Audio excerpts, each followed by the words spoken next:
వాక్యం తెలియని వారి కంటే, ప్రార్థన చెయ్యని వారి కంటే, మందిరానికి వెళ్ళని వారి కంటే మందిరానికి వెళ్ళేవారే, ప్రార్థన చేసేవారే, ప్రసంగం చేసేవారి మాటలే చాలా షార్ప్గా ఉంటాయి. కపటమైన నాలుక గలవాడా, అధిక నాశనకరమైన మాటలే నీకు ఇష్టము. అధిక నాశనకరమైన వాడు మన దగ్గరికి వచ్చాడంటే వాళ్ళ మాటలను బట్టి, వారి చేష్టలను బట్టి యువతలో నాశనం అయిపోవలసిందే. వాడికి ఎప్పుడు అవే తలంపులు, వాడికి ఎప్పుడు అవే ఆలోచనలు.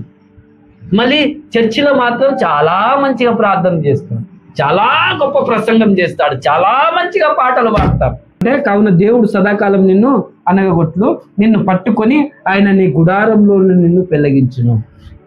అంటే నీ గుడారము, నీ శరీరము లో ఉన్న జీవము, దీపము ఆయన పెళ్లగిస్తాడు, తీసివేస్తాడు.